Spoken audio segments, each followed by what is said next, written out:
Question 1, Angela. Would you, your party, if elected, actively support the continued provision of rape crisis services? What practical steps would you take to support the sustainability of rape? Well, I think you and I have worked together in the past, and whenever you've asked for help, I've always done my best to do that for you. I think two things. I think sustainability means not worrying about money from one budget to the next, not wanting you to run out of money. And I was really upset that Basildon Council no longer give you any funding, even though you are serving women in Basildon. It's disgraceful. So if we were in Pound Council, I certainly would work with my councillor colleagues to ensure we reinstate some of that funding, because we know it's helping people in our area. Nationally, I think there's been this gap, and what we've been doing each year is providing emergency funding, in a sense special funding, to ensure that you don't lose out, and that's not really satisfactory. So I have been talking to ministers in departments. As Minister for the Third Sector, I've met some groups as well to look at what we can do around sustainability. There are funding streams, but I just think you need to know the money's coming in from one year to the next. I mean, that's right in what you're saying. We are looking at sustainability. So I think talking to you today is one, asking you questions in the national picture and the local picture. Yeah. So yeah, we don't get any funding from Basildon. We do get funding. But you did. But we did. When it was a Labour council. We did. Yes.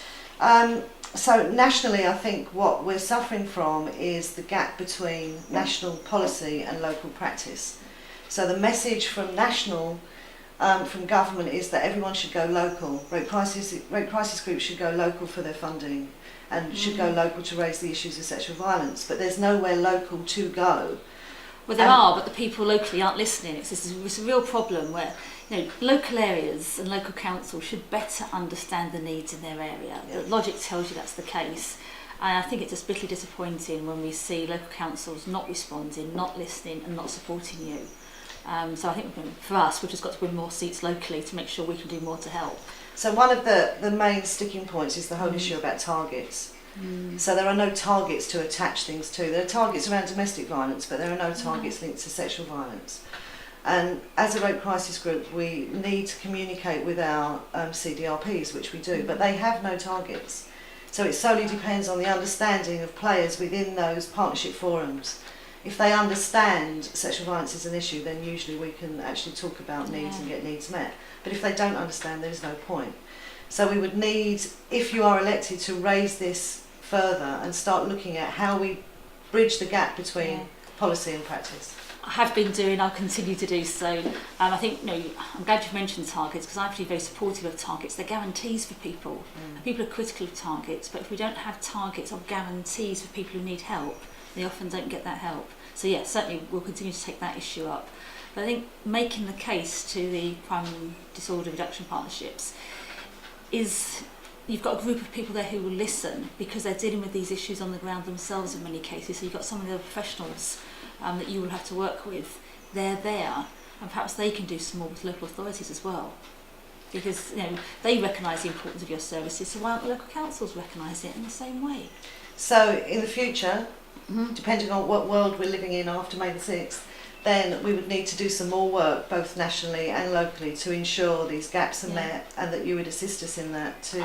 Of course, I've always assisted you whenever I can, and I don't think there's been a case when you've brought something to me that I haven't actually spoke to ministers about, set up meetings, spoken to people locally, and that won't change. Whatever. Be honest, elected or unelected, if I win or don't win, I'm still going to try to support you. So just to be clear, I think one of the things about the women's sector is that we talk a lot about funding because the women's sector isn't sustainable. Well, the sexual violence sector nationally isn't. But this isn't all about funding, this is about need. So as a rape crisis centre, we work with childhood sexual abuse, rape, lots of hidden issues, and it's the hidden issues we need support in getting that out into partnership forums and getting people to seriously look at what's happening and what isn't, what they're doing well, what's good practice, what's bad practice. That's the stuff that probably needs to happen in the next few years. And one of the difficult parts of that is getting women who have had the support, the advice themselves to speak out about it and the difference it made. Now that can be really hard to do. I think that means working with the police as well, working with the health agencies. A friend of mine who was raped was quite distressed when it was getting to court, because she didn't really know what was going to happen or what to expect, and what charge was being brought and what happened to her.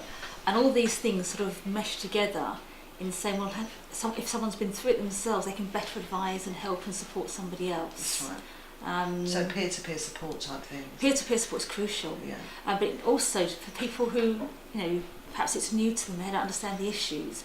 I think talking to somebody who's been through it can be enormously valuable in getting them to women understand. that use this service always say that's really important to meet other women because they always feel like they're the only ones and it's something about them.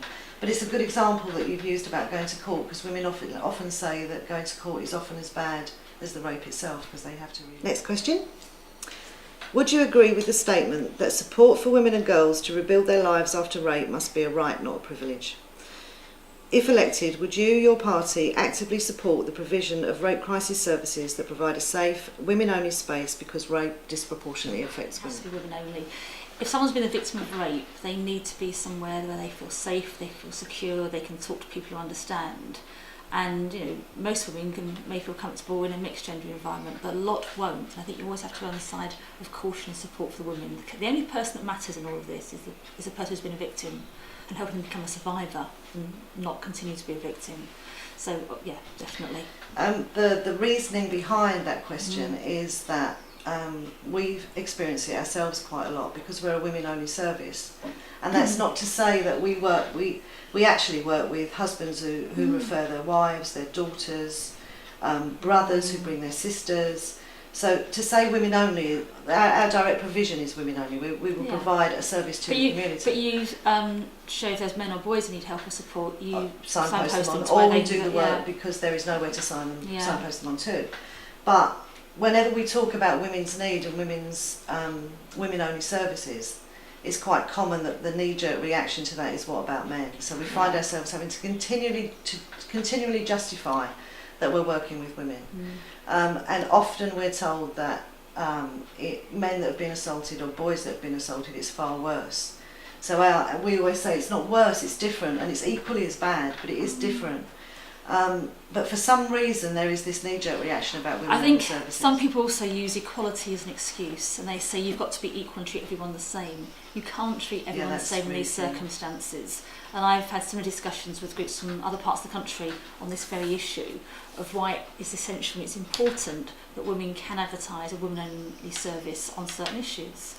The gender equality duty and the single equality scheme, that's clear. It's absolutely clear. It's clear as day. Why people don't understand it, I really don't know. I wonder if sometimes people don't want to understand it, they're making a point, but I think it's quite clear.